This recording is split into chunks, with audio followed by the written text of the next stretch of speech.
Oh, snap. We are live again. We are live again. Another Wednesday night. You already know what the dealio is. This is episode 4 of Sports4U Wrestling's podcast. My name is Trail. That's my guy, John. And joining us today, we got our guy, Jay Smoke, representing Best in the World podcast, along with Dale. Smoke, how we doing? Man, it's a beautiful day to talk about wrestling. Any day we on a podcast, baby. Yes, sir. John, how we doing, sir? Feeling good, feeling great, man. It's a good night. It's a good day. It's been a good day today. It's been a good day. It's Yeah, been a good day today. it has, man. We got a lot to cover in this brief time. We got NXT Halloween Havoc coming up this Sunday, live on Peacock Network, on the app, excuse me. So we're gonna get into that. We gotta get into the recent bloodline situations that's been going on from SmackDown and Raw. So there's a lot. I know we're gonna dive in a lot on that topic because every time the bloodline comes up, it's always a good dialogue. Um, Also, we're gonna have our usual call non-name segment, and of course, if you haven't heard, ask the virgins out there. They'll tell you the big news this week in wrestling is the departure of one Samantha Irvin, leaving WWE, and the shitstorm that she caused amongst all the male fans in Twitterland and IWC. So we're gonna get to that as well. But first, let's jump into the nitty gritty. Halloween Havoc is coming up this weekend. I'm excited for this card for a little bit. I'm not even gonna front. So let's dive into it. Looks like the first match we're gonna cover is obviously the ongoing saga between Ridge Holland and Chase University. So Andre Chase made his return and for some odd reason challenged Ridge Holland to an ambulance match. I'm looking at it like I literally looked at my TV. I'm like, dude, you all right? You sure about it? Like, I mean, it's like he's one of those characters that's trying to be serious, but it's hard to take him serious. hmm I don't know what it is, but it's just funny to me. I'm gonna start off with my guy Jay. Jay, how you feeling with this match? Does Andre Chase even have a shot in this match? Um, First of all, I want to say, thank y'all for having me. And in case y'all don't know, NXT, I'm starting to like that a little bit more than the main roster, so I could give you a little bit more insight on this. For as Andre Chase, the promo was weak. I'm gonna just say that the promo was kind of like, cause I mean, if you're gonna end it with ambulance match, you gotta be excited the whole, promo. But Yeah. yeah, that's neither here nor there. But to answer your question, he has a chance, and that comes in the form of the MVP Duke Hudson, um, Riley, and even Thea. You know, Hmm. I think Rich Holland's gonna get a Andre Chase U size ass whooping, to quote Mm. the man himself. Okay. All right. I mean, actually, John, what you think? What you think, Don? Does the boy wonder here, the CEO of Chase University, has a chance against a brawling brute? Oh boy, it's not going to be easy for Andre Chase. He's fighting an uphill battle. Rich Holland right now, he's on a path of destruction, and he wants to make sure he destroys the entire foundation of Chase University. And he's going to do it piece by Mm-hmm. piece, no matter who's in front of him. He's going to find his way to destroy everything that Andre Chase has built. And in order to do that, is gonna have to coincide Sunday in this ambulance match. And I guarantee, come to Sunday night, Andre Chase might be having some regrets that he picked this match. But obviously you gotta believe in the underdog, but I don't know if this underdog got a shot. If this because Rich Holland has been on a tear like a rabid pit bull. Yeah. Yeah. I mean, the way he systematically infiltrated Chase University, I mean, we all saw it coming. We just wanted to know when. I thought it was going to take longer than what it did, but he systematically infiltrated Chase U and tore it down from the inside. And so and poor Thea Hell, I mean, the woman's gonna grow up having trust issues in everybody. Yes. I mean, cause damn, trusted Andre Chase. He broke her heart. She made up for that. Trusted Rich Holland, broke her heart. So it's like, Let's not forget JC James. yeah, trusted JC James, broke her heart. It's like, god damn. The little girl just trying to live, and she's gonna grow up having trust issues. Cause man, I have a feeling whenever she makes that character change, she's gonna bring all this up. Like, every person she relied on disappointed her. So that little, you want to talk about a pit bull? That one there, man, man. But yeah. I think I'm Andre Chase is going to get a Chase size ass whooping, all right, but he's not going to be the one giving ass whooping. He's going to. I was never impressed with his in-ring arsenal. Mm-hmm. I thought it was one of those generic, jobber ring moveset. So unless he shows up and shows something that I've never seen before, I'm actually kind of curious about this match and how it's going to go. Is Chase U going to get involved and help collectively take this man down? That's the only way I see it, is Duke Hudson coming back and, Riley coming back and giving Chase an assist. Because straight up, if Shane versus Kane has taught you anything, Andre Chase ain't got a chance in hell. I'm sorry. I don't think he does. I really don't. They really gonna have to jump him. Like, just being honest, Rich is at that monster level. And then I just thought of something. What Adrian Spears? Adrian Spears? I'm thinking about the actor. Sean Spears. He was coming at the Ridge in the beginning. So he's getting a little team together there too. So they might jump in, they might not. I mean, never say never with knowing Sean and Triple H, but the fact that Rich Holland is this monster of a bully that's taking out the entire class, one would think that it's going to take that entire class to try to beat this man.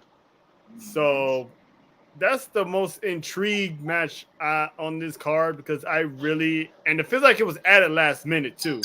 It does. It was really added last night. So matches like that's added at the last minute, I usually 9 times out of 10, I'm not really hyped for. So, but I'm expecting that to open the show. But then again, if they want the fans engaged, I'm pretty sure they're gonna have that somewhere floating in the middle of the card, maybe the second match in. But I see this match getting done with early and fast. Yeah. See here, the next match, Obafemi.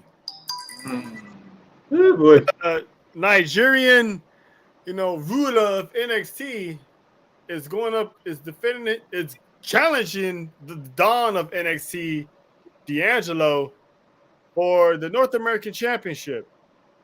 This I want to see, because the simple fact, if you remember, fellas, a few weeks ago, Obafemi warn Tony D that you're not gonna have your family around. So I'm like, all right, how's this gonna Yeah. happen? Yeah. So he systematically took out, Stacks and the other guy. But I was wondering, what is he gonna do with Rizzo? And sure enough, we're only speculating. He may or may not found someone to take out Rizzo, but Rizzo was taken out at the beginning of the show.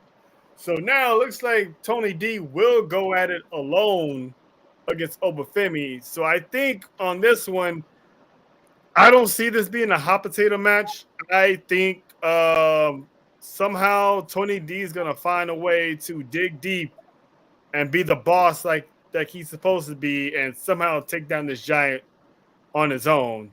Jay, what you think?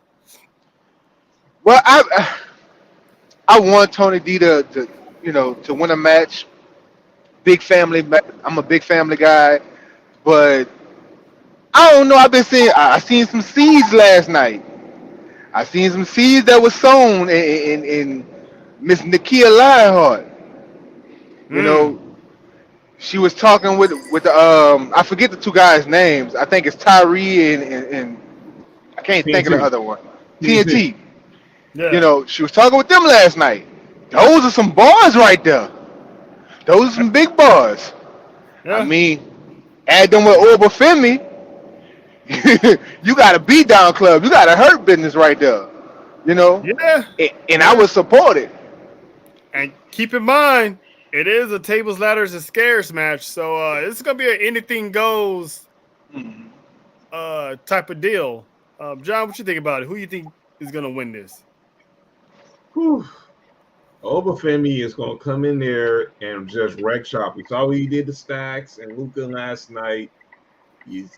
We believe he brought Nikita Lyons in as hired a hired gun to take out Rizzo. So it'd be a fair fight between him and the Don Sunday night. And the Don's going to have to dig deep. And he's got to dig deep to find,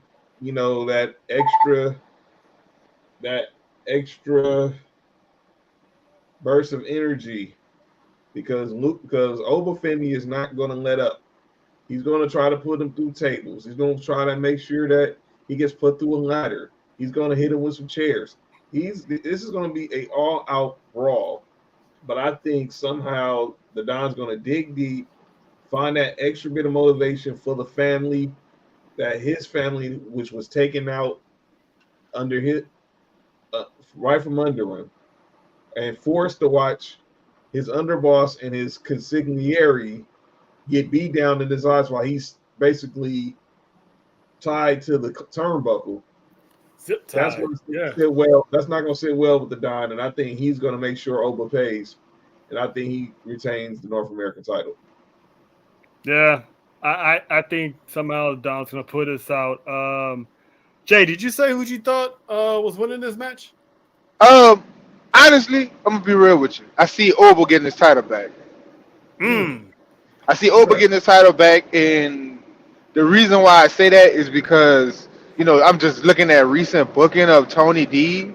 Like, look what they did with the tag team champions. Him and Stas were tag team champions for a while. Then I think they had a second run, and it was cut a little bit short. Then he went after the cup. He had that for like 2 to 3 weeks. That was cut short. Now you want the North American title? Like I get it, y'all trying to boast him up to go to the main roster, but you also kind of telling the tale on the story. I mean, maybe Obafemi is fast tracking himself to the main roster. Yeah, Also, Nah, Sean not uh, gonna let that happen. Sean can't let that happen. hey, I don't know. I mean, Solo wasn't in NXT for that long. Um, Well, that's because of the bloodline ties. but hey, Oba Obafemi picked up the game very, very quick. So I would not be surprised if this man is pulling up in the main roster in January for a certain rumble, if you will, because He's over like 9,000. The dude is a monster. The dude is a beast. He has the Oh yes, charisma. He has the suit game. I love him. On I'm gonna lock. be real with you. It's the best. It's the best representation of a big black. Cause I don't know if you know, but I'm 6'4". You know what I'm saying? Yeah. And I'm damn near 300 pounds. So guys like that I love because I move. I can move like that. He's Yeah. always told that big guys can't move and they this and they that. Yeah. Omas and Big Show and all these other guys. But that's a hell of a representation right there. Yeah. I just don't want him to go to the main roster too fast Yeah. and be like Omos. Yeah. No, because he can cut a promo and talk very well. Right. So I doubt if he's gonna be like Omos. I don't think he's gonna go up this so soon. But I will say by the end of the year, he's probably gonna have another feud, and whatever development he's gonna have with Nikita Lyons, that remains to be seen. Because again, we're only speculating. Right. There's no video proof of her attacking Rizzo, Right. but it's 2 plus 2. It does equal 4. So we keep our eyes on that one. But if our suspicion is correct, then she did align herself as a favor to Obafemi. He's gonna be around for a little bit, but I guarantee you, come 2025 in January, the man's moving up to that main roster. I would not be surprised if we see him on the first episode of Raw on Netflix as well. Mhm. And it's more than likely you're gonna see him in a Rumble either way though, because NXT talent has been good in the Rumble. So Well, their top NXT talent usually gets into the Rumble. Right. So I'm expecting him to be one of them. Definitely, especially in a spot where there's Bronson Reed, or there's a spot with Braun Strowman, there's a spot with Braun Breaker. Brock Lesnar, Yeah, maybe Otis. Otis. Oh my God. Those spots, and he comes out. Oh man, everyone's gonna be like, "Oh, Jacob could be in the Rumble, dude." It's like so many things could go down, and when this man shows up, it's like everybody that aura, everyone's gonna be like, "Oh man, it's about to go down." Like the Yeah. same way years ago when Brock Lesnar was in the Rumble and Keith Lee came out, we was all like, "Oh shit." Oh yeah. We was like, "Oh damn, shit's about to get real." So it's gonna be the same thing with Oba. He's not gonna be on the NXT card very long. I would give him to the end of the year. He's gonna lose. I think he's gonna lose to Tony D'Angelo. Either continue the feud with the family or move elsewhere. Maybe go after the heavyweight championship. That could be something on his list before he goes to the main roster, because the man is world champion ready. So I feel like that's something he has to do before he can even achieve that main roster. I agree. I mean, I see a lot of people go to the main roster without a championship, but I agree. I agree. Like Mello, Trick, Braun, Ilya, Walter, or AKA Gunther, they all had the main championship before they move up. So I believe it. He has NXT World Championship written all over him, and yeah, like that man's he's gonna be a champion by the end of the year or beginning of next year. One of those, it's gonna happen soon. I can see him taking out Trick Willie. I really can. Yeah. Yeah. That's gonna tie into my prediction on that match later. But yeah, if Trick is the one that beats Ethan Page, yeah, by the end of the year he's gonna have that battle with Obafemi, and yeah. yeah. Going down for real. Yeah, shout out. Speaking of championship matches, Kalani Jordan is walking into an unknown situation here when she defends her women's North American Championship in a Spinner's Choice match against a member of Fatal Influence, JC Jane. What up, AC? Yeah. JC Jane. God damn, her name is just slipped my mind. Fallon Henley, and the other rookie that Fallon supposedly act Henley. like a vet. And Yeah, I forgot that record. Yeah, the rookie that acts like a vet. yeah, Jasmine Nix. Yeah, Jasmine Nix. Yeah. So Kalani's been asking for the past 2 weeks who she faced, and they're like, "Oh, you just gonna have to wait." I know for a fact, 100%, hands down, I put money on this. It's not gonna be Jasmine Nix. Okay, so we're gonna get that out the way. Quick, I don't know. I don't know at this point because we haven't seen Jasmine Nix. nah, exactly. she's green. That's why she's not getting a title match. We haven't seen Jasmine. She's green. We haven't seen Jasmine Nix. That's exactly Jay. That's exactly why she ain't getting it. We haven't seen her. JC Jane, it could be JC Jane. JC got injured last night, right? I don't think so. Yeah, she was grabbing. Unless she was playing it off, she was grabbing at her ankle. Yeah, she might have been working. Oh, maybe. I mean, if it is, then it's gonna leave one person, and this is what me and John came to agreement this morning that it is gonna be in fact Fallon Henley because she's been long overdue. Yes. For a title shot. She was one of the favorites to win the inaugural Women's North American Championship. So I think it's probably going to be Fallon Henley to be the first one to challenge her. It's going to be a good match between her and Kalani. I don't think Kalani's time is up just yet. I do have my theories of there's probably going to be bigger threats down the line for her.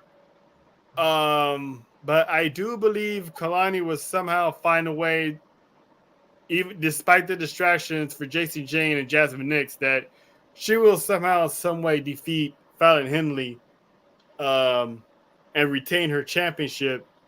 And hopefully, based on what we saw last night at the end of NXT, hopefully her challenger is not the debuting Saraya. Because man, that chick looked like the clown from It. Like she looked like she's about to. Man, listen, I prayed for Kalani as soon as I seen her. I'm like, please don't let it be her. Because if it is, boy, she's in trouble. Yeah, I never seen her. Oh, go ahead. Yeah, it does not need to be. I never seen her. Me neither. I know she's from. Oh, okay. I thought Australia, so she was a powerhouse over there. So a lot of people who know more wrestling than we do on the independents know about her. So she's a big time acquisition. I mean, she gotta be because Rhea Ripley co-signing. So yeah, you know she don't just co-sign on anybody. She's a fellow Australian like her, so she knows who's representing the homeland proud, and she ain't out there giving her that certification for nothing. Yeah, right. When they went down to Perth, she was around, so they liked what they saw, and it was like, all right, stay tuned. So, Jay, who you think's winning this? Is Kalani winning? And who you think which member of Fatal Influence is going to win, and who you think is going to win that match? I mean, it's going to suck if it's the rookie. I'm going to just be honest. It's going to be suck if it's her. I honestly can't see JC Jane giving that title shot up. And the reason why I say I can't see her because she just have that ego, man. But the fan, Triple H and them, Shawn Michaels have been doing a good job giving the fans what they want. And everybody wants Fallon Henley. Despite her attitude change, everybody still want to see that match because they were close friends and now they're bitter enemies. So that's going to be an exciting match. And I'm still going to take Kalani because I agree with you. It's like her time is not up yet. Like this girl, she's just amazing when it comes to this acrobat stuff. She was a gymnast. I think she might have won some gold medals or something like that. She's I don't know. she's AAA all titles or American. something. She was all American at Michigan State. Okay, There you that's go. what it was. And now she is transitioning well in the ring. So I see her Yep. taking over with the shot. Yeah, yeah. So John, you already spoke that it's gonna be Fallon Henley. What do you Mhm. think has the edge of this match? Does Kalani have a chance? Will she retain, or are we gonna crown a new champion within the all badass girl group? I love me some Kaylani Jordan. And I think, look, when we go back to the inaugural when this title came about, I honestly thought this was Family Henley's title because, like you said, she's paid her dues. She obviously she's one of the last few that's still there. That's obviously still from the indie scene. Her and that's why I think that's why her and Jason Jane are in this faction together. Mm-hmm. Her and JC Jane are in this faction right now because obviously a lot of the talent now is from the NIL program. Um, I think I think it's gonna be Fallon Henley finally getting her moment, and I want to Oh, see how does this affect the dynamic with Fatal Influence because now she's gonna be the one with the gold. And remember, she was the one that was yelling, "I'm so sick of these rookies," and I'm right. seeing, Yeah. and she was the one, and then she reunites with her biggest enemy at the time just to get rid of, just so she can finally embrace her true self. And I think it's gonna be a good match. It's gonna be a banker match. Obviously, Fallon's very athletic. She can fly a little bit. Obviously, like Smoke was saying about Kaylani with the gymnastics and her high flying ability. But I think in the end, it's the spinner's choice. The numbers game is probably going to play a huge part in it. And I think Fallon Henley is going to walk out of Halloween Havoc as the new NXT Women's North American Champion. Yeah. So you think it does look like that Fallon Henley is the middle woman, the leader of that group, don't you think? It kind of the way her entrance, she's in the middle, she's in the forefront. It feels like she's the spokesperson more of the group. So to me, it feels like she's, even though no one's made it official, it feels like she's the leader of Fatal Influence. I In my agree. I Yeah, I agree. I I agree because Jason Jane has always been like that side piece. She's always yeah, been. This She's now, a is another toxic attraction. she's a yeah, Scottie pretty Pippen. much. That's pretty much what it is. They just missing Gigi Dolan. Yep, I miss Gigi. But anyway, me too. I miss Gigi. um, What up, She's still Isaac? what? she's still on the roster, right? Yeah, she's recovering from a knee injury right now. I think she tore her Okay. Yeah, ACL, so she's on the shelf right now. yeah. Oh So She'll be damn. back next year. Yeah. shout out to her and Zachary Wentz right now. So yeah, but she'll be back. But guys, she's a Jason's a Scottie Pippen. She's a Yes. Scottie Pippen. She's a third. She's a great role player. We all knew Yep. Mandy Rose was a star. Yep. JC Jane kind of Yeah. had that viral because certain parts of her went viral, and she's different because she's a weirdo, Yeah. and it hits at Damn. the crowd. It hits at the crowd. That orange hair stands out. When you see JC Jane, you think, okay, she's more of the same, but she's still good at what she does. Yeah. She's still good at what she does. So I'm gonna still ride with with Fallon Henley, and we'll be done. And she'll be the new NXT Women's North American Champion. But I still I do say, have- well, how would this dynamic play out when they get back to NXT on Tuesday? What if that whatever the spinner's choice is, whatever the match it is, what if Zariah is that equalizer Hmm. for Kalani? I was just thinking that, yeah. I was just Like, thinking that. Boy, everybody that else is would be jumping her, and she pulls up. Now, not necessarily saying that she's a face and she's gonna be on her side, but she just shows up. And because remember, John, I was asking you earlier today, who's gonna who's gonna get fed to her? Who's getting their ass whooped?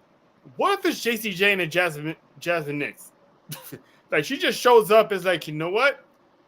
This is gonna be a one-on-one, and then when it's all said and done, hey, I want my ma'am, shot. this is your title belongs to me, by the way. You next type of deal. Like, what if she's the equalizer of all this? I can see it. I definitely can see it. It'll play out perfect. Yeah, because it on paper it spells that Fallon Henley is gonna win the North American Championship. She just might. But what if, because eventually this woman's gonna show up. It's already been advertised. She's showing up to Halloween Havoc. I'm just wondering, is it gonna be a segment in the ring? Is it gonna be some talk show, or is it gonna be this match where, they get in the best of Kalani and this beast just pulls up and just wreaks havoc. So, and chases them away, and Kalani gets that one-on-one with Fallon and gets the best of her. So I wouldn't push towards Kalani losing just yet, because we don't know, that X factor from Australia might pull up. Speaking of NXT signees, the two newest additions to the roster, Julia and Stephanie Valcour, in a tag team match with people. I never heard anyone say it, but apparently, according to Vic Joseph, the dream match of NXT, the dream tag team match against the NXT Women's Champion Roxanne Perez and Cora Jade, the returning Cora Jade, the former best friend turned bitter enemy. Now we're friends again because we have a common enemy. Frenemies. So this match is actually interesting because I thought, when Julia lost and Stephanie Valkyrie made her presence known, I'm like, okay, are they gonna go straight from Julia to Stephanie? Like, what's going on here? I thought for sure by now Roxanne Perez would have lost her women's championship, but I was wrong. They're gonna have this tag team match, and eventually, probably NXT Deadline, she's gonna have her rematch, either her rematch with Julia or Stephanie's gonna be the one to beat her for that match. But the tag team that we didn't think we was gonna see so early, which I'm kind of glad, because I would hate for Julia and Stephanie Valkyrie to already battle so soon, and they both just got there literally weeks apart. So I got this is gonna be a very, very, very good match. I actually got Julia and Stephanie winning this match. I'm expecting Cora Jade to take the pin, but I would not be surprised whoever pins Roxanne Perez is going to be the one that gets that title shot at Deadline against Roxanne, and pretty much setting up Roxanne for that main roster debut in January. Jay, who you got in this match? What you think? Ooh, yay! Match of the night, baby. That's what I got. Match of the night. And we spoke a while ago. I think it was on the podcast with Dell. About, I was telling y'all that some type of way these two young ladies, Julia and Stephanie, were gonna wind up being in the tag team. Did I say Cora Jade? No, because she was way off my mind. I'm not gonna lie to you, she was. But I figured Roxanne would have got some help from somewhere. So I'm excited to see what I thought of come to fruition. I got Julia and Stephanie taking the win, with Roxanne taking the pin from Julia. It's interesting because what this little promo that they did on Tuesday night showed me that they can be enemies, but naturally they're friends. Right. So I see Stephanie going after that woman's North American title. Eventually, Mm. You know, but I did call go ahead. me. I did tell John this months ago when she was coming that Julia was going for the heavyweight and Stephanie Valkyrie was going for the North American, but it threw me off when they put them together. So Right. you think Stephanie and Corey J they're not gonna continue with that? You think it's just gonna be a one and done and No, Stephanie's gonna I don't think it's gonna be a one and done. And the reason why I say I don't think it's gonna be a one and done because I mean you already starting. You're starting something. You know, in NXT like to see things play out 100%. So it is not like Raw, it's not like SmackDown is gonna be dropped after the pay-per-view. I think Stephanie and Cora are gonna get into some battles. It might be a best of two series, and then Stephanie's gonna go on to bigger and better things. And Cora Jade is gonna probably like I hate to say it, but fade to black again. hmm. And you know, just because all these new talents coming in, and she, what have you done for me lately? Just Yeah, lost. You I know. agree. John, what you think? It's like I'm gonna smoke. This is gonna be the match of the night. This is a match that can main event Halloween Havoc. To be honest, Yes. if this was any other card, this would be a main event match. It's definitely gonna be probably the match right before Trick and right before the main event because these four women are gonna beat the living you know what out of each other. When I look at each of these different women, you got Julia bringing that beautiful madness from Japan, Stephanie Valkyrie bringing that lucha libre style from Chile, and then you add Cora Jade bringing just is just the ultimate mean girl, and Roxanne Perez is the face of the franchise, and she can adjust to any style. We've seen it. She's been in even matches with Cora Jade were weapons matches. She's been in brawls with Blair Davenport. Her matches with Lyra Valkyria. She's able to adjust to any situation. And this is going to be a banger match. I mean, it's going to be good to see Cora Jade and Roxanne Perez on the heel side as allies, but you got these two new stars here, and they're going to get and they're already pretty much over with the fans, and they're going to get even more over because they're going to get the W. And I hate to say it, I mean, I don't want to see. Look, I do think that eventually we're going to see Roxanne Perez and Julia back down the road again. But I think she's going to make Cora Jade the sacrificial lamb, and she's going to take the L in this match because she's going to only focus on her is trying to protect her baby with that NXT Women's Championship. And then that's when we're going to probably see the end of that her run eventually, and then she because she gonna get the call. Yeah, that's what I was saying in the beginning. I think Corey J is gonna be the one that takes this pin. Um, I don't think Stephanie and Julia are gonna be done with Roxanne because I know for sure Julia is gonna want her rematch. Mm-hmm. And eventually Stephanie is gonna be like, "Hey, I kind of want a shot with her too." So I would not be surprised at NXT Deadline if this is a triple threat match. I don't think it should be. I think Julia should get her one-on-one rematch, and I think Julia should be the one that beat her. Where this leads with Stephanie Valkyrie, I think once this tag match is over, I think Stephanie and Cora Jade maybe might mix it up a little bit because Cora Jade does need a big-time feud since her return. So I don't want to see her as Roxanne Perez's sidekick Right. because she was the lead person and Roxanne was the sidekick back then. So I do not want to see those roles in reverse. Mm-hmm. So I do want to see her and Stephanie mix it up, even though ultimately she's going to lose to Stephanie. But because I don't see Stephanie being done with that tag team match and then just drop down a mid card level and take out Kalani Jordan already. Right. I don't see that unless someone else beats Kalani Jordan, then that'd be different.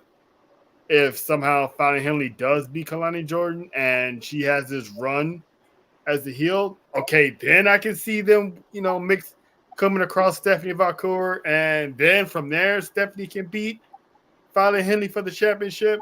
But if Kalani wins, I don't see Stephanie stepping down so soon. Right. Who knows what her next rivalry is going to be after this? It might be Corey Jade, or she might stick around the heavyweight championship, or it could be her that gets it. If it does, what happens to Julia? So it's a lot of questions that need to be answered.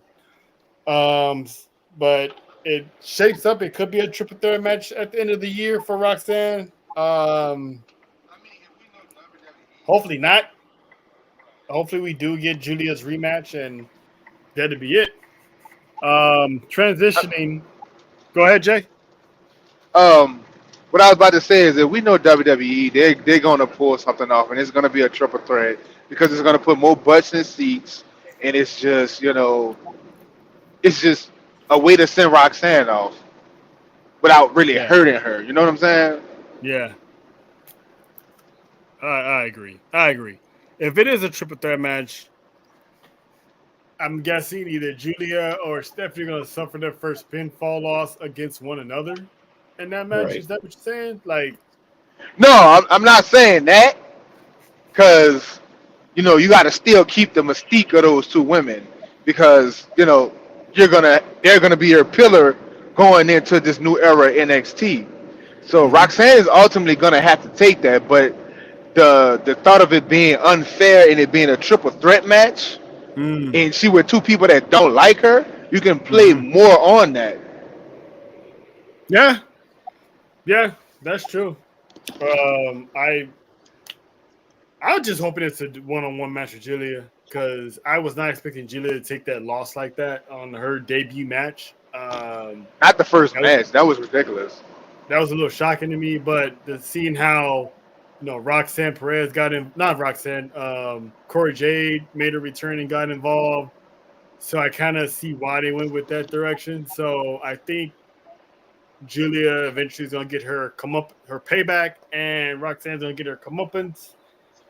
Send her on to the Royal Rumble, send her on to Netflix in January. I think this is the end of the year, the end of the road. It's going to be a deadline for Roxanne Perez, so we should all enjoy her as champion while we can. Because 2025, she's moving on to the upper room, if you will. So I got a question before we move on. Yeah. When is the draft usually? The draft should be coming up, right? It would make sense to do it before they go to the Netflix. Usually the draft happens after Mania. When they kickstart the whole new season, technically. When they, I think it always happens after Mania. I think this year after WrestleMania they had the draft like what, John? Like a few weeks. It was the same weekend. It was the same weekend of the NFL draft. Sure was. There you go. Oh yeah, so it was kind of a little bit before WrestleMania, wasn't it? Or was it after? It was after. It was after like 3 weeks after. Like 3 weeks after. But since this year WrestleMania is going to be towards the end of April, I'm guessing it still might be after Mania, or they might do it before, around the same time as the draft, and everything will go into place after Mania. But I think it's probably going to be after Mania to do the draft, because sometimes Jay, before the draft, these new people, the call-ups, they just show up wherever. Yeah, and that's what I'm about to say. Yeah, that's what I'm about to say. Because if you remember, Braun Breaker showed up on SmackDown. Yep. Before he got drafted to Raw. So, well, he was signed to SmackDown. Yeah. He was signed to SmackDown, and Carmelo was signed to Raw. Yeah. And then they just traded. So, wherever Roxanne pulls up, she might pull up to Raw and get straight to SmackDown later. Who knows? But I still think once January happens, she's gonna pull up because they're gonna have Raw a big deal that night, and from what I'm hearing, it's gonna be 3 hours or damn near to it. So I would not be surprised. Well, yeah, it goes back to 3 hours once they go to Netflix. Yeah, They're only doing the 2 hours for USA. yeah. So that I'm looking forward to that because the year is wrapping up really, really, really quick. It is Um, really like real good storylines as well. and some new ones that probably gonna pop off at that time too. Because let's not forget, it's the official kickoff of the retirement tour of one John Cena. So I'm I'm expecting confused that. about that. I know I'm going off topic a little bit, but I'm just a little confused about it. I thought he was supposed to start wrestling this year. It No, ended at Mania. No, no, it starts. he came Everything out. starts He in came out and 2025. announced that starting in January, it's gonna be his retirement tour from January all the way to December. So every pay per view he does next year is gonna be his last one. The Royal Okay. Rumble is gonna be his last one. Elimination Chamber is gonna be his last one. WrestleMania is gonna be his last one. Survivor Series, SummerSlam, what have you, what have you. Whatever pay per view is in December, that's the last time we're gonna see John Cena. Okay. Yeah. So he just came. He just came a few months ago just to drop that announcement that he's retiring, but it's gonna be 2025. Yep. Okay. So, so we're not gonna see John Cena again till probably Netflix. Yeah, it makes sense. So one more piece of business on the Halloween Havoc card. Trick Willie, the NXT Heavyweight Champion, defending his title again against one all ego Ethan Page. Um, this is one of the matches is like, but I'm actually, I'll still watch it, of course. Yeah.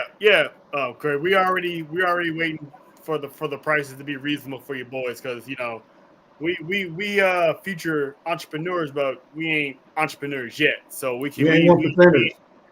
we ain't paying 1600, but yeah, we're saving for that for sure.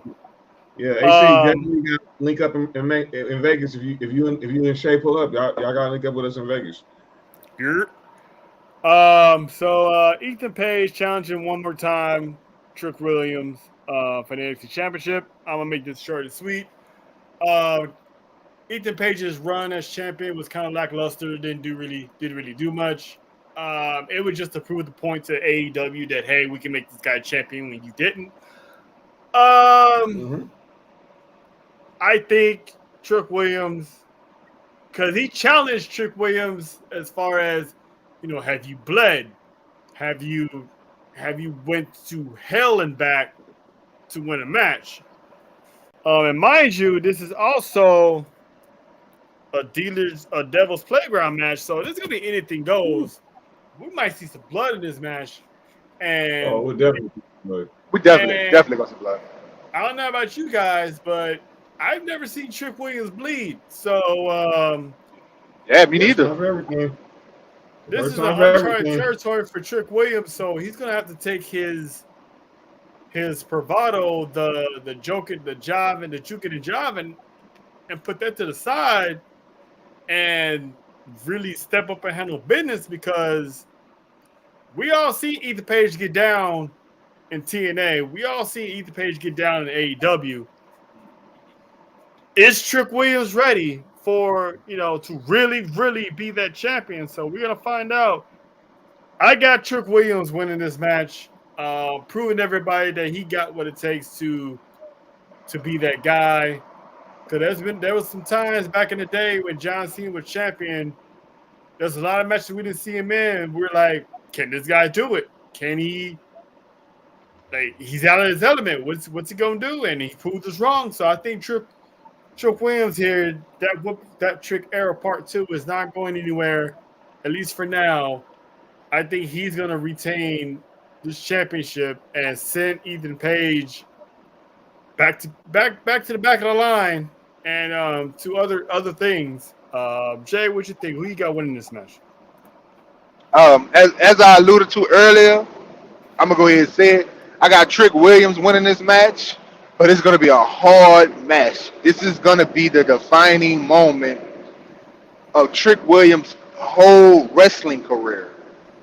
You know, he's gonna bleed. He's got to prove that he can be that John Cena-esque champion, because I feel like they are trying to make Trick a face, like the face of NXT, or maybe even build him up to be the face of Raw, SmackDown coming up in the future. You know, Mm-hmm. and he really got to give it his all. Like, he's a phenomenal performer. You know, he's a protege of Booker T. Moveset. You know, it's similar. So I really think that he's gonna give it his all, and this is gonna be a good match. I mean, I would have preferred the women tag team be the main event, but they're gonna have to deliver. Like, they're gonna have to deliver in order for it to be a good match. You know, Yeah. Trick's gonna have to bleed. Ethan's gonna have to bleed. It's gonna have to be almost Drew McIntyre, CM Punk esque. You know, they're gonna have to go beyond that limit. As long as nobody don't pull out no syringes and stuff and bags and stuff, I'm fine. Yeah, No, yeah, ain't yeah. no dead No, body. they Ain't no dead bodies on ain't no way WWE in watch. hell they doing that shit. Ain't no dead bodies on WWE watch. You can believe that. I know Yeah, I just had a jab at AEW for a second. yeah, That's yeah. all. Of course, No, I ain't mad. they I can ain't stick mad at you, somebody bro. with needles. I mean, a wrench, hey, you know, it's a wrench, but a syringe needle, plastic bag choking someone up. Nah, I don't think they're gonna cover. I don't think they're gonna do that. John, who you think is gonna win this match, man? What do you even think about this match anyway? Is there something on your radar that you care about? Yeah, because like Smoke said, we ain't seen Trick Williams out of his element. We know Ethan Page can get grimy. I mean, we know he's going. That promo he cut last night was basically letting you know, like, look, if I had all the amenities you had when I was out here grinding in these streets for 17 years, I'd be way further along in my career. And that's where we go. Like we was talking about the Fallon Kaylani situation. I think a lot of these indies feel like with the development of the PC, what up, Lay? Um, with the Lay, what up? development of the PC, and obviously NXT, when Triple H took over NXT from FCW, they felt like we would have had some of these like benefits in the indies. Our careers would be far longer. Our money would be longer. And obviously, Ethan Page is going to show Trick Williams, look, man, I'm still coming for that gold. I'm still here to prove I can whoop that Trick. Because obviously, we think about it. You go back to Heatwave. How he won the title was clunky. And he didn't pin Trick Williams in the process. Obviously, we saw what happened at the first NXT, how Trick Williams won the title because it seemed like he was too infatuated with trying to upstage CM Punk. Now there's no rules. It's all holds barred. You're stepping into the devil's playground. Like Vic Joseph quoted a line from the original Batman. He's gonna dance with the devil in the pale moonlight. Shout And out to Jack Nicholas. Yeah, if you don't want to step in the fire with the devil, you got to go the other direction. But if you're ready to go to hell, you're gonna have to go through an ego to get there. Yeah, And I think Trick is gonna be his defining moment. I think he's like Smoke said, he's gonna bleed. He's gonna be beaten up. But I think somebody else is gonna have their eye on this match. Go ahead, Trell. Oh, so you think who do you think? You think Oba Famous Night isn't done? Or you think what's his name? The former longest reigning North American champion of all time might have his hand in the I definitely think Wesley think Wesley gets the first bite at the apple at whoever the NXT champion is. Because I think when you think of a match like Trick and Obafemi, I can see it at deadline, but I can see a bill for them to take that all the way to Stand and Deliver. Yeah. I mean, they would have to or keep Vengeance Day. They would have to keep Obafemi hella busy to get the trick at Vegas. At Dela? Oh.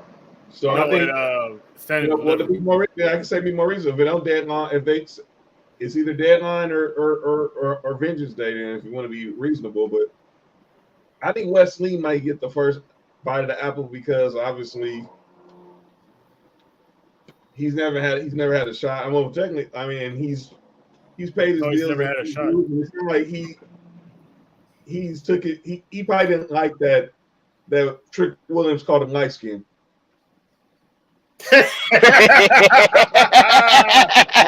Oh man, hey, that's always an ongoing hate between dark and light skinned black people, which I don't understand. I'm kind of in the middle because my dad was light skinned, my mom wasn't. But when he called him, hold on there, light skinned, I died. I'm like, damn, he didn't have to do him like that, man. He didn't have to do him like that, man. I don't think I don't think Trick is gonna. If Obafemi is in his future, I'm anxious to see how they're gonna keep Obafemi busy between now and Stand and Deliver in Vegas. If they're gonna have Trick Williams walk into Vegas as champ, I wouldn't be surprised if it's Obafemi walking in as champ. But if it really is gonna be Trick Williams and Obafemi, and we're gonna drag this out to Stand and Deliver, then Obafemi needs to start racking up some wins and racking up some bodies and keep him busy, or don't have him wrestle much, because we're in the end of October, towards the end of October. We still got November, December, January, February, and March to go on. So it's like, it's possible, if they do go along with the storyline and keeping the beef going with the family, and you got Nakia and you got TNT, you can drag that out for a little bit, because you still also have other fractions that's in NXT that they could take on, just to prove that they're the rulers. They run NXT, because TNT could go ahead and make a claim for the tag team titles. It could help Nakia get any woman's title, or at least have her go for it. And I see Obafemi being the Iron Survivor. He's starting number one, and he take out everyone in his path. Yeah, I think that's the way he's winning the championship. I don't think they're gonna drag him out all the way. I think he's gonna walk in as champion in Vegas. And whoever beats him is gonna have that moment of slaying, the ruler. So I think that Iron Survivor, he's gonna win that, and he's gonna stay claimed as the contender. Because the Iron Survivor, isn't that kind of like the Money in the Bank? Well, more so the breakout tournament is more like Money in the Bank. Oh, that's the one. Okay, yeah. I always get those confused. Yeah. The Iron Survivor is kind of like It's again. I don't want to say Royal Rumble, but kind of like Royal Rumble. No, it's like Elimination Chamber. There you go. Yeah. So they have Iron Survivor at Deadline, right? Yes, and then they take. I don't think Oba should win that, because that means Trick Williams' title reign is going to be short. Because the champion gets the shot. The champion on the men and the women, they get the shot at New Year's Evil. Is it New Year's Evil? I thought it might have been the one that they have at WrestleMania with WrestleMania. No, I'm not saying they don't take it that long. It's New Year's Evil. Or New Year's Evil? Okay. It's New Year's Evil. If that's the case, then I can see Oba winning that, and then he get a shot to kick off the year, to kick off 2025 as champion, because I damn, that's a toughie. I Trick have him Williams? winning sooner than later, but I don't want Trick Williams' second title reign to suffer. Right, because Um, I look at both of the first two Iron Survivors. So Grayson Waller won the first one. He lost to Mhm. Braun Breaker. Yeah. And then Roxanne Perez won it, and then she beat Mandy Rose. And Mhm. then last year, you Trick had one. Blair Davenport won, but she lost the Lyra Valkyria. And then obviously Trick won, but he lost to Dragunov. yeah. I mean, yeah, because if Obafemi wins, he's not losing. Mm-hmm. I'd say that much. No, I The agree. boy ain't losing. So if Trick is set to lose at New Year's Evil, then this run between now and December needs to be a good one because he needs to have title defenses against Wesley. He needs to have title defenses Right. possibly against Jabari Evans. Yes. Mm-hmm. Ethan Page is done, back of the line. Who else on that roster that can step? Ridge Holland, maybe. Sean Spears. I mean, Yeah, he's injured right now, but he had a Spears shot. or the guy he's been walking around with. Maybe he gets a title shot against Trick Williams. Nah, I don't see that one happening. Brooks Jensen, he'll be. On TV, like on NXT television, not at a PLE. I can definitely see that. Well, But I see his ex tag team partner coming back and kind of like, seeking revenge, because he kind of did put him on the show. So Maybe. I can't see him in the title picture. Yeah, because right now Obafemi should not be. Obafemi should not have a championship match for the NXT title this year.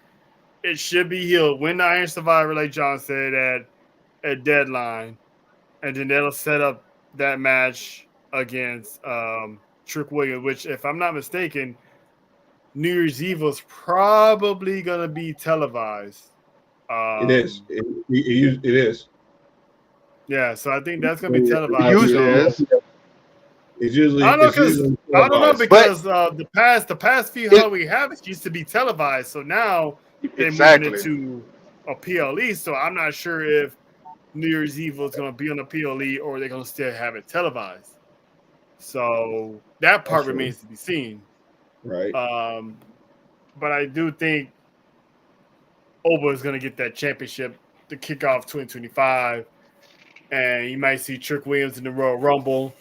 To test the waters there to see if they're gonna put him in the main roster run or they're gonna keep him in NXT for a little bit longer. So that pretty much concludes the NXT Halloween Havoc portion of this show. Now we're gonna get down to me and Jay and John's favorite topic, because it's always reoccurring topic that's been going on for the past 4 to 5 years, and that is the bloodline. So the recruitment, fellas, has started. Last Monday, Jimmy Uso paid a visit to Monday Night Raw, looking for Jey Uso for a little chat, a little chat. Yeah. Jay wasn't having it because the last time he saw his brother, he pretty much put him up, like speared him off stage at WrestleMania after costing him not one, but 2 title matches this year and last year. So he's not really feeling the bloodline, anything to do with the bloodline. He can care less, right? So fast forward to Friday Night SmackDown, Solo comes out. He's bragging that, no one wants any part of the bloodline. Jay doesn't even want part of the bloodline. And next thing I know, I'm like, I wasn't expecting him to be there. Right. So that was a shocker to me. Had the crowd lit as always. And the funny segment with Solo is like, yeah, all right, yeah, go ahead. You're going to do it anyway. Go ahead and get your yeet on, So I found that he was a little bit annoyed with Jay, and Jay's like, "All right, fuck it," you know, he's like, "I'm a yeet," you know. And so he was surrounded by the bloodline. And he's like, you know, I want this family to work, but if that's the case, if you really try to bring this family together, why you gotta go get the Tongans? You know, why you gotta get them? Why you gotta get Jacob? And it's funny when he says Jacob because I've been hearing that story, kayfabe story of there's a reason why we stay away from Jacob Fatu. There's a reason why Jacob Fatu and the Tongans are not around. That's Paul Heyman said it a few times.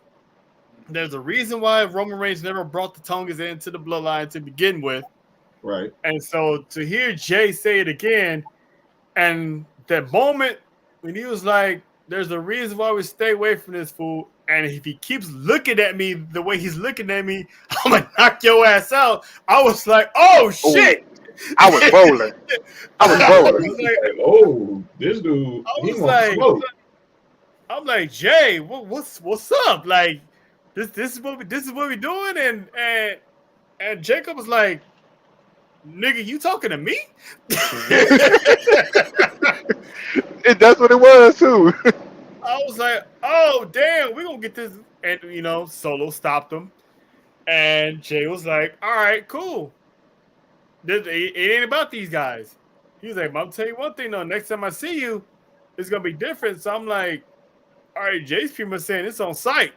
I'm gonna see you when I see you. And then the moment we all was waiting for, Jey Uso's leaving, and he comes face to face with Roman Reigns.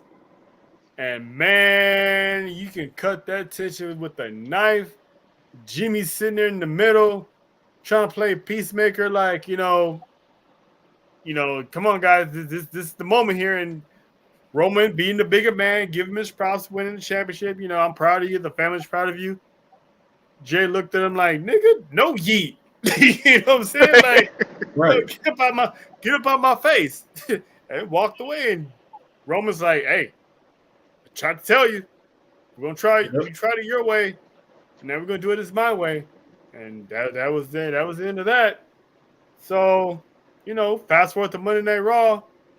And this is something I told John about this, that it was gonna happen. So Triple H, if you're watching, I'm gonna need a check.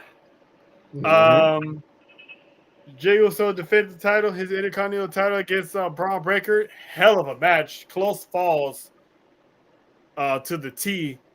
Solo shows up with Jacob. My guy had. This is the rare time you see Solo Sikoa funny as hell. He's like, I got 2 tickets, one for me and one for him. We just here. And pretty much the story got a little interesting when, Solo tried to help Jay. So I'm like, all right, so he's trying to help Jay. So he's trying to butter up the Jay before Jimmy buzzes up to him again. All hell breaks loose. The Tongas come out. They get destroyed. I saw on Twitter how the way that Tama Tonga jumped in, it was like the Hobgoblin from Spider-Man. I thought that was funny. Solo's trying to help Jay, and then he eats a spear from Braun Breaker. And that when it got interesting, fellas. When he hit that spear on Solo, Jacob Fatu was like just standing there like a statue until he finally crossed over the barricade.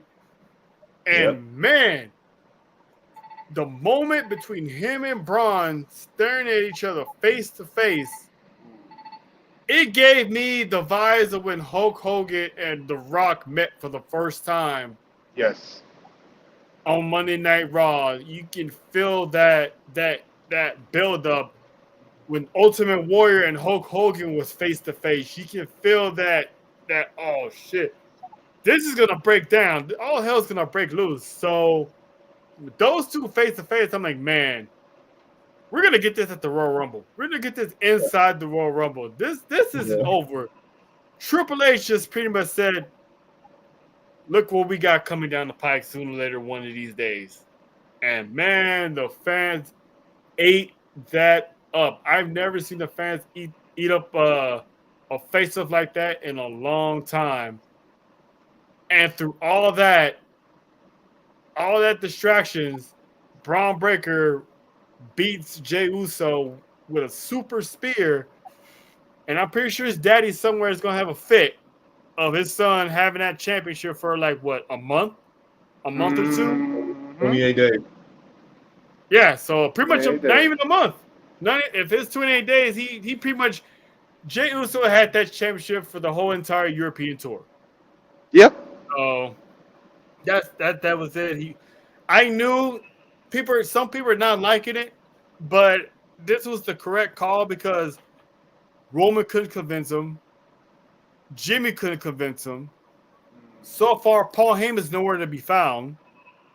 So this was the only way to get Jey Uso's attention was for him to get screwed out of the Intercontinental type championship by his own brother, another brother, and the rest of the Tongans.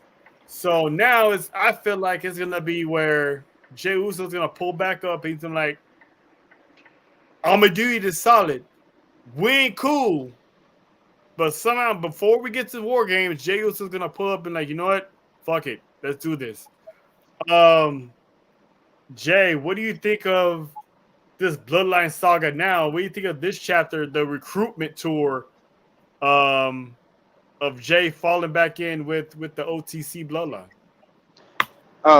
It's phenomenal storytelling by WWE. I gotta give them that because, like you said, there is no other way they could have done that. No other way without Jay losing some type of spark or being like, okay, your brother messed over you and your cousin messed over you. You really want to go back to him? And now, like, the Raw segment was kind of confusing because you did leave out when Jacob Samoa dropped Jay onto the table. Yeah. Like, that was confusing. After, Solo literally said he told Jay to watch out and pushed him out the way and took the spear for him. Yeah. So it's kind of confusing. Now, I feel like on SmackDown, Jay is gonna pull up. He's gonna open the show up. He's gonna be furious as hell, and it's gonna be an issue between Jacob and Jay because they were literally coming there to help Jay keep his title. Right. You think there's a chance that maybe Jacob went rogue for a little bit? No. Because Solo got hurt, so he took it upon himself to do what he got to do. No, I don't think he went rogue. I think it was all in the plan. Solo Sikoa, he wants it to be. He's doing a little bit better job than Roman was doing with the manipulation. See, Roman did it with force. Mm-hmm. Solo's doing it with mind games. Okay. Jay already said that, Jacob is a wild cannon. The Tongans are a wild cannon. So play that to your advantage. Yeah. So I can see Solo quote unquote punishing Jacob on SmackDown just to get Jay's attention, but Jay not having that. Right. And maybe, yeah, that's true. Because maybe Solo was like, "I tried to help you," and then Jacob was like, "But this is your fate. This is what happens when you don't listen." So, because Jay did get distracted, and that ultimately cost him the championship. So I'm with you. I think Jay's gonna open up a SmackDown hell bent on revenge, and that's when Roman and Jimmy are probably gonna pop up, or maybe Jimmy's gonna pop up and be like, let's do this together. And Jay's probably gonna be like, man, fuck you and them. You know what I'm saying? So, I can see it, but I strongly feel Jay's gonna get jumped. Roman's not gonna come out, and Jimmy's gonna come out. And when Jimmy comes out, it all depends on how bad he was hurt Friday night. But Jimmy comes out, then it's gonna kind of put Roman on that, like, you gotta come out. But I Yeah. was also like, Jay should have came out towards the end of SmackDown last week. Yeah. What you Should think, have. John? Mm. Mm-mm-mm. What you think, John? Oh boy, Paul Heyman was right. There's layers on top of layers with this bloodline story. All right, let's go Yeah. back to Friday. Let's go back to Friday. Hmm. When I heard the Jay's music drop, I lost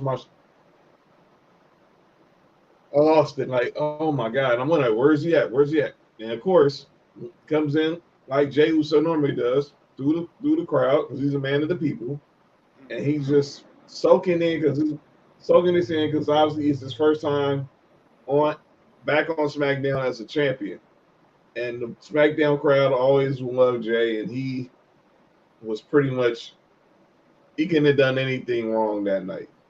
And obviously, I thought it was funny too. Where Solo told him go ahead and keep eating, and yeah, Jay. Well, man, he gonna do it anyway. So you might as well just F it. Like, just take the L there. We'll take the L there.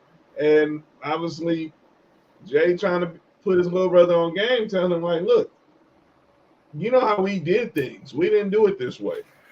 We didn't try to. We earned what we get. We didn't go out and just take it. We didn't go out and steal the Uga follow. We went out there and earned the Uga follow.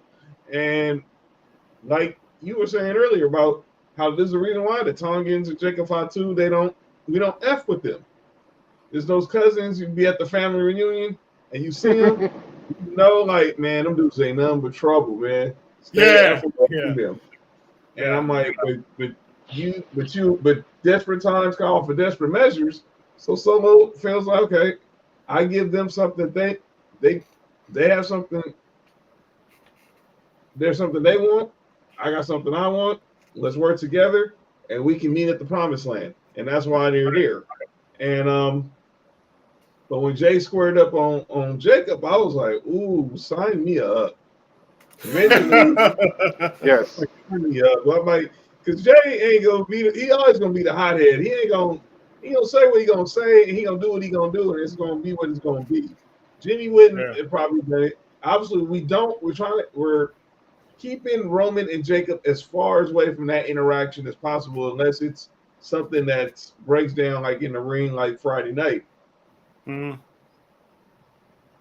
And then obviously Roman had a little bit of humble pie when he saw Jay come in there with the Intercontinental title. It was like man, I kind of looked like, damn, I was wrong, man. I gotta tell you, I'm proud of you. You're doing your thing on your own. But Jay was like, I don't think he had that look that he was wrong. I think it was just one of those. He ain't gonna forget that super kick when Jay left the oh, bloodline. never will. I never will. He always wanted to build Jay up to be that main event. That's why he called him his right-hand man. He wanted him to be where he's at now. It was just, in Roman's eyes, he bit the hand that fed him, and he left. So I think that's what it is. His pride didn't want to admit that he's proud of him. There you go. Right. And then, Roman wanted to be the reason why Jake get a title. That's the whole moniker of this OTC thing. He's the reason why the family was successful. I like that. And you think about it, and then obviously the no yeet, it was like, I heard what you said. Like that was Jay. Like, I heard what you said last week, dude. And like he maybe like reading between the lines, like y'all just did right now. Like, yeah, you saying that now, but like, why were you saying this when I was trying to face you for the? Why weren't you saying this when I was going head up with you for the title? You was too busy trying to put me down and make me out to be pretty much do all your dirty work instead of respecting me like the man that I grew to be when we were kids. So, and then that's like y'all was saying, Roman was like, told you, man. It's like, what you want me to do? And then we fast forward to the end of the night, and him and Solo having that face off, and Roman was like, he thinks, and Roman's is being very calculated, but it was like if you don't acknowledge me, and then Roman's like, acknowledge you? What the heck you gonna do, Lou? What you gonna do, Lou? That's what his mind was like. And then when they're dragging Jimmy out there, pretty much beat the F up, and it was like, oh man. So now I gotta do what I gotta do, and then he catches a bloodline beat down, and obviously we fast forward to Monday, and Solo and Jacob Fatu are pulling up on one side of the arena, and then you turn around, there the tongue is right there, and Jay was like, off me, man. Another botch from Tonga. But it was just like, man, here we go. I'm like, dude, what are you doing here? It was like, and kids saw the writing on the wall. They were not gonna let Jay walk out of Philly with the title. They wanted him to, and it's crazy how someone posted on Instagram, both Jay and Roman both lost their titles in the city of brotherly love. And I was like, yikes. Yep. Yeah, damn. Yep. Yeah.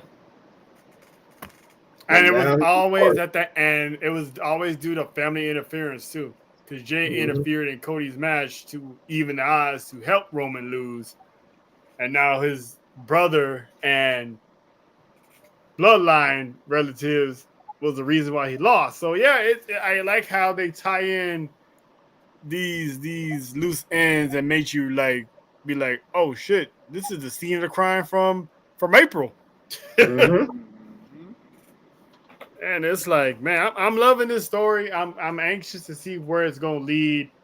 I'm wondering if Sami Zayn will fit into this eventually. Because I think if he does agree to help Roman and Jimmy on at War Games, I think Jay's gonna be like, if I'm gonna do this, I'm gonna go with someone I trust, someone that never betrayed me, someone that never stabbed me in the back, and that's where Sami Zayn, if it is Sami Zayn will fit in, because that's the one that, despite their back and forth battles, Sami Zayn always had Jay's back the entire time. I agree. Even when he was trying to fit in with the bloodline, he tried his best to be cool with Jay. When Jay finally took him in, they were the best of friends. When Jay was having problems and Sami left, he was trying to convince Jay, like, look, Roman doesn't care about you, blah, blah, blah. So he's always had, and he was the first one to welcome Jay to Monday Night Raw when he left SmackDown. So if there's anyone that Jay can trust, it's going to be Sami, and I think that's going to be the deal that he's going to bring to Roman. Like, I'm going to do you this favor, but I'm going to ride with someone I trust. And that's when, because Sami ain't doing nothing right now. He went on a downward spiral after losing to Gunther. So yeah, this is going to be his way back in. And now you're really going to have the original bloodline one last time go against Solo and his bloodline, which I still think sooner or later The Rock has to reappear, because you got Sami, Jay, Roman. Oh wait, that's 4. Never mind. Well, I'm gonna say this. It's gonna be very disappointing and I'm saying it because I'm speaking on the lines of the Adawai Fatu bloodline. If Sami Zayn is brought into this family civil war, I get it for for the WWE wise bloodline, but people are still speculating it could be Hiriko, how do you say his name? I know I butchered some names, which he signed at NXT. Yeah, I'm with you. I still think it should be bloodline business only. I think this Civil War should be nothing but family involved. But if they not signing anyone else, I mean, Sami was in the group, so he'll be like the honorary if you will. But I mean, that also pissed Solo off. So yeah, I think that's a good idea. But as a fan, family business, yeah. I'm with you. I think it should be family only business. Um, John, you got any final thoughts before I move on to our final two segments here? Uh, it's going to be interesting to see how Jay responds to now losing the Intercontinental title. I know a lot of people are in their feelings about it, and let's just see where this goes. The saga continues, and we're obviously a week away from Crown Jewel, and then we're a month away from War Games. Business is about to pick up over the next month. It's getting close, and I can't wait to see what happens next in this story. But let's just appreciate Jay. He got to the mountaintop, and this is not it for him. Just I don't believe it. I know people I had people ask me why can't he hold on to the belt while he's feuding with the bloodline, like you were saying. I mean, he wins the title, he beats Braun in spite of the bloodline. It's like, what the hell do I need to be here for? I proved it. I'm over you dudes. But Yeah. family, but it's all like saying Fast and Furious. It's all about the family right now. Yeah, I agree. I agree. Now we're gonna get to this next segment that it's a segment that was created by John. I don't know if you want to lead this off, John, it is from the Sports4U staple. So you want to lead them off on our next segment here? Yes, sir. This segment is something that's often imitated. It's never duplicated. It's our boy Dolly's favorite segment. Shout out to Uncle Dolomite, Too Much Game podcast, part of the Townhouse Media family. Always, it was his favorite segment, and we always have to call people. Some people say stuff in this world of sports and entertainment that just need to be recommended for, or sometimes we got to shout them out because they deserve their flowers. It's time for calling out names. So this week, I'm calling out names. I don't have a calling out names, but as Trail calls it, we remix it when we want to salute somebody. So I want to send a shout them out to Make Believe Wrestling. The independent promotion out in Toronto had a big show over the weekend. Some of your favorite stars, AEW, TNA were there. Obviously, headlined both nights by the AEW International Champion Kanushka Okada. Kenesh, I mean Tenesh, Tano, Kenosha, Taneska. Yeah, Takeshita. I don't know why I called him. I combined him and Okada. That's crazy. All right, calm down, Carlito. Yeah, exactly. We're not having those type of problems. But Takeshita Saturday night took on Speedball Mike Bailey in the main event. Obviously, we saw Athena was there. She took on Giselle Shaw. But then Saturday night, Takeshita took on Josh Alexander and defended the international title against Josh Alexander. But the reason why I'm shouting them out was there's a man who's been missing from the pro wrestling scene for quite some time, and we've been begging to hear this man's voice for the last few years. He's been doing his thing, obviously still calling fights for Showtime.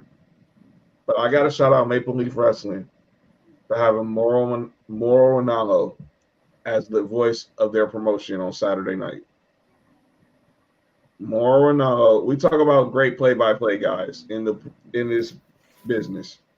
Obviously, we grew up on Jim Ross. We still see Michael Cole doing his thing. We've heard we still have Shivani still around 4 decades. And now Mauro Ranallo, who we all grew to love from his time during Black and Gold NXT, to being on the voice of SmackDown. Obviously, he went away because obviously we ain't got to dwell into what happened. It was sad. It was up. And obviously, we know what he's been through personally in his life. Go watch the documentary about him. He's been through some. But I've seen him. I still keep up with him because obviously he calls fights for Showtime. A lot of Tank Davis fights. He's called some Canelo fights. But seeing him call that, and by the way, he was calling the night with Don Callis. But seeing Mauro Ranallo back in a booth calling pro wrestling just gave me chills. And I guarantee you, the first Mamma Mia that probably went viral, everybody saw it and lost it because we've been wanting to hear those 2 words for a long time. in the WWE programming, but unfortunately, it won't happen. It won't happen. But never say never. Never say never.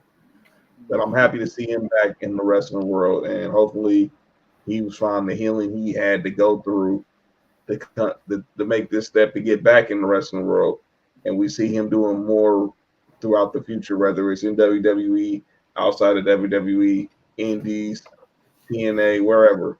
That man is gifted, and I salute and shout out Maple Leaf Wrestling for seeing that because we needed it. Jay, you got anyone from calling out names? Yep, I got two.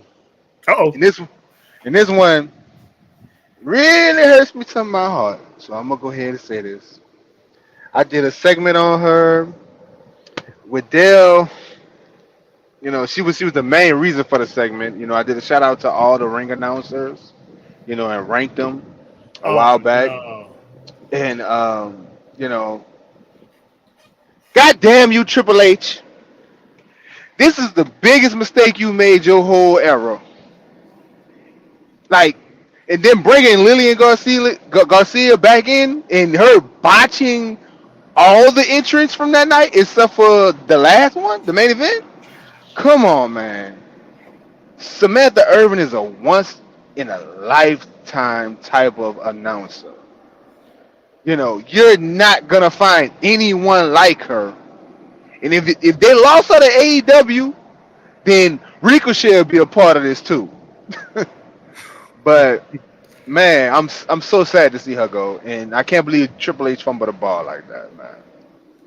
All right. I mean, Who's the I'm second one? gonna get into that. I'm gonna I'm- get into that in a little bit because that's something I'm gonna talk about at the end of the show. This is going a little Samantha Irvin appreciation tribute, how you want to call it. Who else you got for calling on there? Because you said you had another one. Yeah, it was on the tip of my tongue and I lost it. I got so damn pissed off at Triple H just now. Oh. I actually got a call on names this week. And it's something that apparently a lot of people actually care about this, which I don't know why, because even my friend Alex from upstairs on the 23rd floor, we talked about it a little bit, and I was like, wow, you too. I got one James E. Cornette on calling out names. That's 2 weeks in a row. Right. Yeah, but because he says the stupidest shit every week almost lately. So recently, The Undertaker, because you know The Undertaker has his podcast show, he had Kane on there as a guest. And he also had Donald Trump, who is currently vying to become once again the president of the United States. So he pretty much had the Brothers of Destruction, Kane and the Undertaker on the show with Donald Trump. James E. Cornette went on to say that the fact that they had Donald Trump on the show, both Kane and the Undertaker have lost all credibility and have tarnished their legacies respectively. What? Yeah, exactly. That's why he's on there. First of all, I don't know why people should care of their political views. These are grown adults who choose whoever they want to choose as far as whatever political they believe in. Their decision to have Donald Trump on there will not tarnish their character's legacy. Characters. So we're just gonna. So by his logic of him having Trump on there is going to tarnish Kane's legacy. Isn't Kane a Republican mayor for the city of Knoxville, Tennessee? Yes. If Jim Cornette's logic holds up, shouldn't Glenn Jacobs' reputation as Kane's legacy already be tarnished? If that's the case, you know, and Undertaker's from Texas, born and raised in Texas, and if I'm not mistaken, Texas is a red Republican state. Yes. So for all we know, The Undertaker, Mark Calloway's already been a known Republican anyway, but no one cared until they had Donald Trump on his show. He's no longer a wrestler.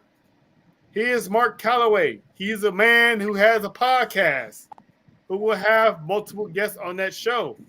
Donald Trump has been a frequent family member of the WWE because of There you Vince go. McMahon. Vince McMahon is a father figure to The Undertaker. It all ties together. So for people going on saying, oh, their legacy has been tarnished because they had this man on the show, shut up. Because Glenn Jacobs has been the mayor of Knoxville for a while now, and he's a known Republican. He was at the Republican National Convention when Donald Trump was speaking, along with Lyndon McMahon. No one said anything then about King's legacy. So now that you saw Donald Trump on the show, now you want to go after his legacy. Jim Cornette, just stop. There's sometimes you make sense, and there's most of the times you don't make sense. And this is one of those times that you really shouldn't be talking, because no one should really care about political views when it comes to that. There's people and then there's characters. Separate them.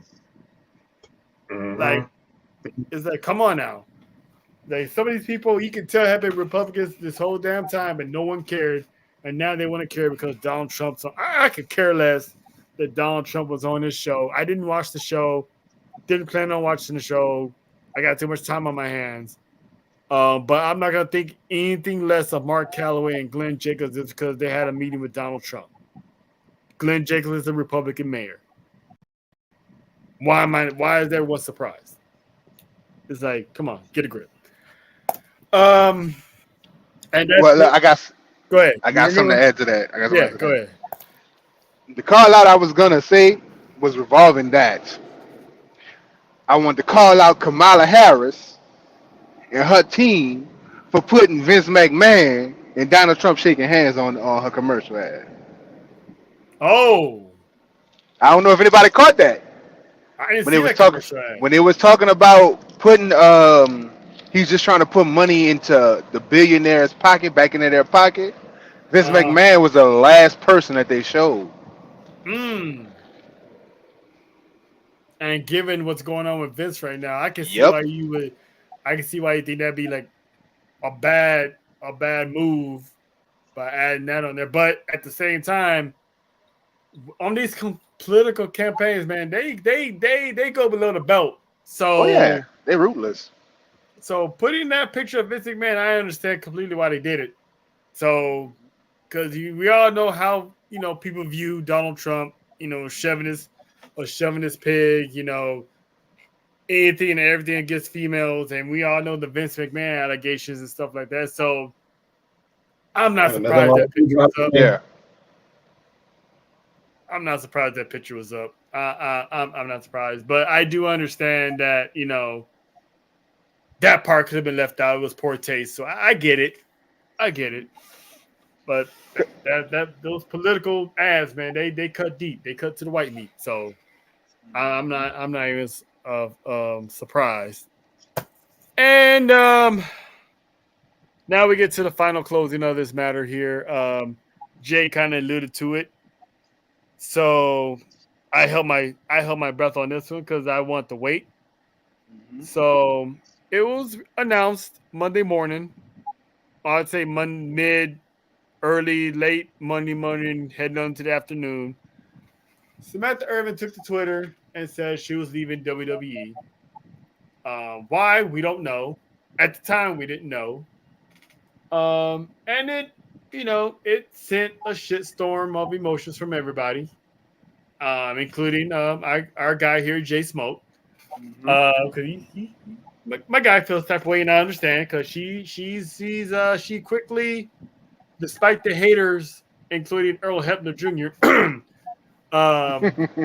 she was already placed on that Mount Rushmore of ring announcers because she is second to the GOAT of Howard Finkel. Because I don't care what anybody says, the Fink will always be the GOAT. Mm-hmm. But she was up there. She was hella talented. The way she announced everybody, and the way she had a difference of how she announced people. She announced Chelsea Green a certain way. She announced the Final Testament a certain way. She announced the New Day a certain way. She announced Maxine Very. Dupree a certain way. The Bloodline. She had the way she announced the Bloodline and announced Roman Reigns last. It's like there's a few times if you go back and look, Roman Reigns was feeling that. He was like, woo, woo, you know. And what stood out to me about Samantha Irvin was back then the announcers, they were never supposed to be a focal point of anything. You know, when Justin Roberts always announced, Vince McMahon always be in his ear like, okay, we need you to tone that down because we don't need you overshadowing the stars. So in this day and age, you know, she knew her role, she played her role perfectly. So when she announced that she was leaving, I automatically thought it was a personal matter, but the way I read her statement and the way she articulated her statement was she had something planned, something big, and I'm assuming in a positive light is going on, and you know it forced her to leave, like Kayla Braxton, where she left abruptly because she had further aspirations. So it turns out the report has it that Samantha Irvin put in her notice about this months ago. So it turns out she has a lot of other aspirations that conflicts with WWE. Because here's what people have to understand: when it comes to WWE, if you have outside projects, if it's She's not AEW, Paco. Just relax.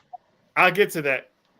Paco. If WWE isn't benefiting from it money wise, if it conflicts with their scheduling and they need you and you're a top person on their roster and you have contract, there's some limitations you can do. That's why Kathy Kelly left. That's why Charlie Anoa'i, when she was there, she left. That's why Renee Young, when she was there, she left. These people, they have bigger goals and dreams that's beyond WWE, and WWE was like that segue to get them to where they want to be. So we all know Samantha is a singer because she can sing. Good God, the woman has pipes on her. I've heard her do some features on people's songs. She's always doing videos with her family singing. So it's a no-brainer. She's an artist. She has aspirations to be an artist. So she came to an agreement, you know, her and WWE's going back and forth or whatever it was she wanted to do. And I believe it came down to it's either this or that. And she's not going to sacrifice her dreams for WWE. We're in a day and age that everyone has options now in their life of what they want to do. WWE isn't always going to be the end all be all. They made it here, and the WWE got her name out there. Like, she's pulling up to baseball games singing. She's pulling up to any other sporting events doing the national anthem. So it's like her face, her voice is out there because of WWE. So whatever she wants to do next, it's beyond that company. And only thing she could do is leave. So whatever date she had set this past Monday, it was going to be it regardless. And the way they did it was, because I'm like, how did Lillian Garcia get here so fast? And now it makes sense because if you look back, Lillian Garcia's been popping up more than once within the calendar year in WWE. The first time she pulled up, she gave Samantha Irvin her flowers, and Lillian did like, you know, a little announcement. She announced somebody. She did that, and then she pulled up at Bad Blood, and I think she pulled up another time too. I don't remember when, but she pulled up again. I think she pulled up at least 3 times. Yeah, she definitely did. And it turns out, you know, this was already pre-planned. Like WWE, the higher ups, they kept it on the hush. They knew Samantha Irvin was leaving. That's why Lillian Garcia kept coming around like often. And it was no coincidence that she was backstage Monday. Cause I'm like, there's no way they're gonna get her out of nowhere and just fly her in just, because Samantha dropped a bomb out of nowhere and she walked out like Sasha and Naomi. They had this plan. She knew she was leaving. She knew her mind was already made up. Everyone, I cannot stress this enough. This has nothing to do with Ricochet. She had this plan already, and I believe she had this plan before Ricochet even left. So we can stop sending hate mail to Ricochet. We can stop blaming him. He's even came out and said she's not going to AEW. Whatever she has planned, it's outside of wrestling, and it's something she wants to do. And I think it has something to do with her singing.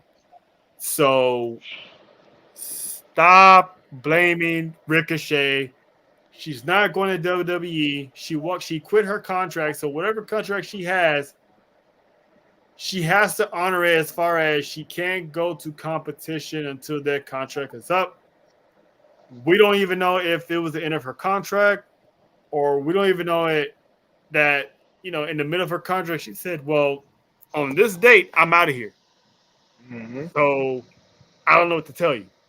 So we can throw the AEW pipe dream out the window. She's not going there. And even if she does, it's going to be a long way down the road, and it's her God-given right if she wants to do so or not. Mm-hmm. It is not because her man told her to do so. That's a strong black woman that has good head on her shoulder. She's not going to let any man tell her what to do, when to do, and how to do it. So we can all stop with the narrative of he made her do it. No, she has other things to do. She has bigger ideas, and she wants to pursue those ideas because she has a bigger dream that's bigger than WWE. Mark Henry found her. She didn't apply to WWE on her own. Mark Henry found her and put her on to WWE. So it wasn't like this was her dream to work for WWE. She got recruited. She got sought out. Mark Henry was minding her own business and saw her and like, "Ooh, yo, sign her." She got the pipe. She can announce. So just let her be. Let her live her life. Stop blaming the man. The man does nothing wrong. For all we know, she already had her mind made up that she was leaving the month before Ricochet even left the company. So that's all I got. Shout out to Samantha Irvin. Keep doing your thing. Whatever it is you got going on, we here support you. And WWE has already said, never say never. There's always an open door for her to come back. She left on good terms. I predict every now and then she's going to show up as a guest, making a little announcement here or be in the crowd or something. But she's always going to be welcome, and she's going to show up every now and then to lend her voice. But Samantha, thank you for the memories, the short memories you have. And the moment that I'm going to remember of all was WrestleMania when Cody won the WWE Championship, the emotion she had announcing and with tears in her eyes. You can hear in her voice that she was invested in that story. That proves that, she was a fan more than a superstar. So thank you, Samantha. Jay, you got anything you want to add to about Samantha time? Yeah, man. Shouts out to you. Wish you the best. I'm gonna miss you. Announce, especially the way you say Chelsea Green. By the way, if y'all hear Chelsea Green's entrance now, Samantha Irvin's voice is on the entrance. Whatever, Chris. So she's gonna always lend her hand. I believe when it comes down to this wrestling thing, because it's not particularly her first love, but it's a love of hers. And to allude to what you said, Dale, that she was a fan first. Like, I don't know if they tell them how the storyline gonna come out or whatever the case might be. because they're the announcers. But I can tell you, I've seen backstage footage of Samantha Irvin being really invested in the craft, and that is like no other announcer we've seen in history. So thank you for that. Wish you the best. John. All right. I thought it was. I mean, it was. I was shocked by the news. I mean, sad to see her go, but she is not. It's not goodbye. See you later. And everybody who was up in their feelings, blaming Ricochet. We've had conversations, personal conversations with friends who want to find, who want to blame, who want to compare it to this situation or that situation. I need to push back on what you said, Smoke, earlier and calling out names, because I think we got to stop blaming Triple H, because not everyone's going to be meant to stay in WWE forever. Okay. And we gotta understand, and we gotta understand that it's just part of life.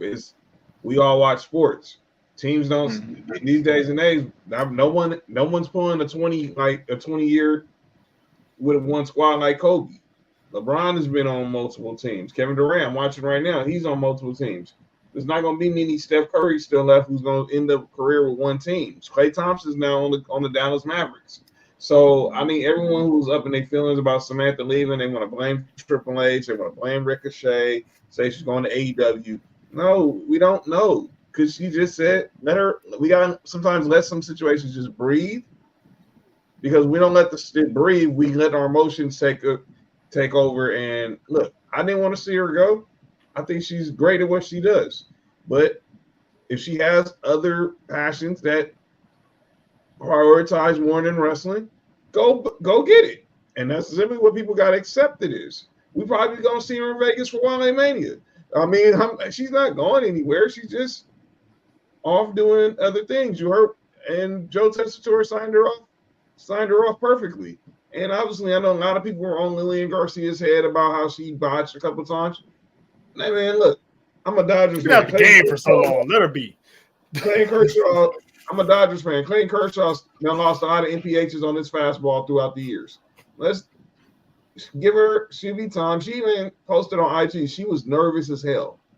In fact, she haven't did this literally full time in 3 years. Longer than that. Yeah, it's been longer than that. Way longer than that. Longer than that. And then the last time she was active in WWE, well, I'd say 5 years. No, it's 5 years. It was 5 years. Yeah, it was way longer than that, Jack. I'm combining the years that Samantha Irvin joined with what I was thinking. Her last year in WWE full time was 2019. I just researched it yesterday. Samantha Irvin's first year was 2021. No, bad example, Paco. Pat McAfee is still employed by the WWE. Yeah. Yep. He has 2 contracts. He has WWE and he has ESPN. Bad example. When it's football season, Pat gotta go. He'll be back when he'll be back on Monday Night Raw when they go to Netflix. He's already, Michael Cole already said it. That's a bad example. He'll be back in January. It always happens. He shows up in January and he'll stay there all the way until September, and then he goes off for college football and he comes back to January. He didn't leave. It's one of those, he has 2 jobs. He has a part-time contract. Yeah, he has 2 part-time jobs. So you go here, then you go here. Samantha's going, and I want also this, because I know how this men get. Let's not overanalyze every time Alicia Taylor says a name starting Friday. Please. We don't know what it is, Paco. All we know, but the report's saying music, but until we hear from Samantha Irvin herself, we just gotta wait and see. Yeah. But She's I'm gonna let this. us know. She's gonna let us know because she said it herself. Yeah. She can't wait to tell us. Right. That's why I put it in an overall segment of I blamed everybody. And I say this, my final words is, let's not overanalyze everything Mike Roman and Alicia Taylor do for the rest of their for now. I already seen y'all did it with Lillian Garcia, but look, she'll be back to being the Lillian Garcia we grew up watching. It ain't gonna be attitude Eric Garcia, but she's gonna be. But it's gonna be but she's still gonna do her thing. Let's not Yeah. overanalyze Alicia Taylor. She was still the voice of NXT for a lot of classic matches in the black and gold era, and a lot of War Games matches. She's the voice of War Games. Let's not get it twisted. And Mike Rome is still good at what he does, but obviously he's in NXT. But congratulations, and his wife just had a baby. I mean, he might not be traveling as much now because he must be home. He got a newborn now. So and right now the women are running things, man. Either way you go, you see got women running the main roster scene. So shout out to Lydian.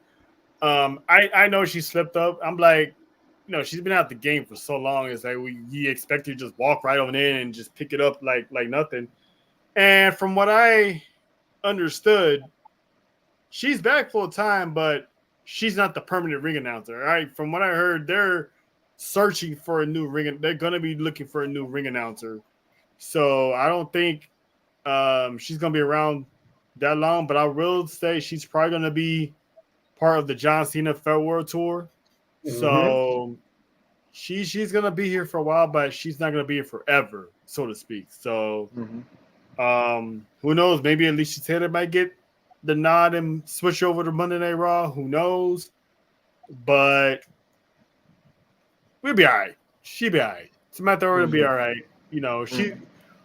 Everyone's up in arms because we love the woman so much, and some of them just like looking at her every Wednesday on social media. But that's neither here or there because luckily she retired, the Women Crush Wednesdays of the month on Twitter because she was shutting Twitter down. So that pretty much concludes episode 4 of Sports4U Wrestling. Again, Jay, thanks for pulling up. You're already family, so you already know what it is. Lay, Christy, Paco, everybody that was in the comment section. I appreciate y'all. We're on our way. We're trying to build this brand up. We just now got our logos. Our Twitter is up now. S4U Wrestling on Twitter.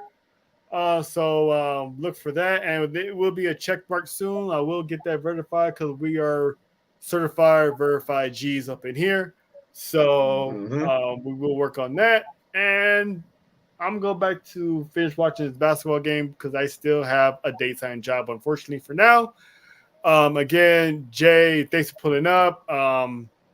Tell Dale I said what's up when you see him tomorrow. Gotcha. I should be back next Thursday. Okay.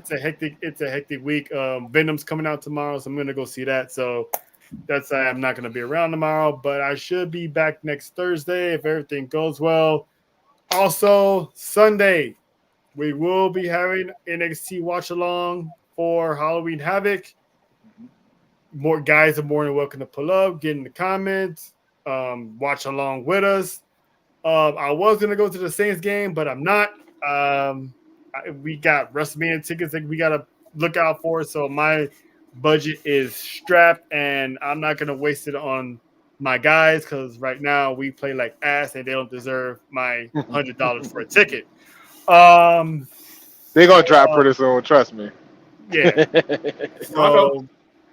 So I'm still debating on if I'm gonna be live in the studio or if I'm gonna watch from my house. Me and John will talk about that later, but we will have either way, we're gonna have the watch along on Sunday, 4:00. That's when the showtime starts. We will go live at 4. And Paco, yes, of course, Jay Uso is my guy. Yeets. But this has been another episode. Thank you guys. I'm Trell, my guy John, Jay Smoke. We will see y'all Sunday for a little Halloween Havoc. We will see y'all. Peace.